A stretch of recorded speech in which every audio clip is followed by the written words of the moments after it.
आए लुधियाना पगली। अरे मतलब इतना जल्दी काहे?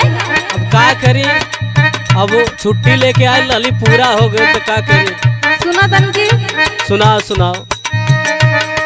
ए सैया काहे ले आइला गवनवा,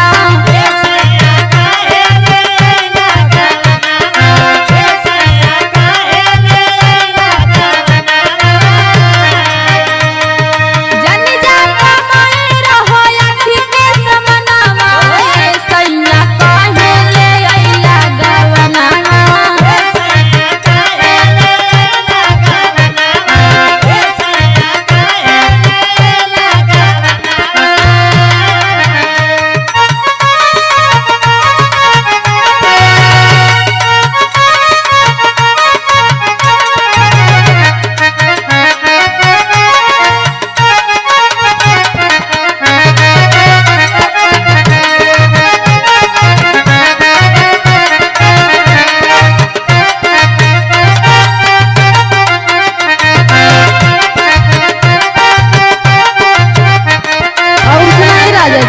सुनावा। कमाइल जरूरी बा न। पनियोनिया की लाई दियो घर में। अब ही नया नया बनी हम कनिया,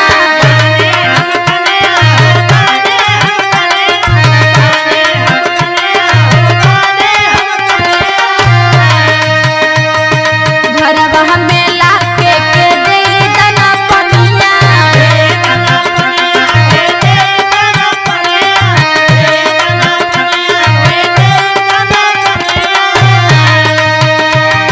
और सुनाए राजा जी। सुनावा।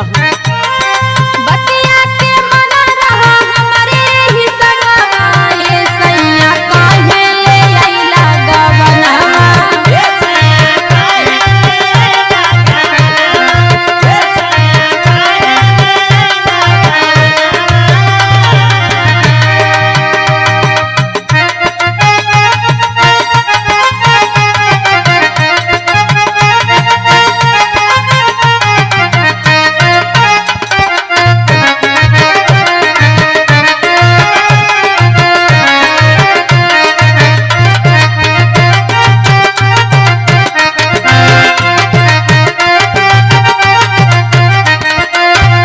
अरे पगली,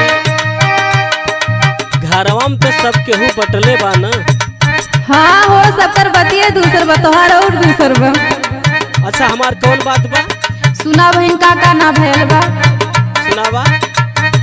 4 दिन बीतल नाही छूटल मोरा हरदी,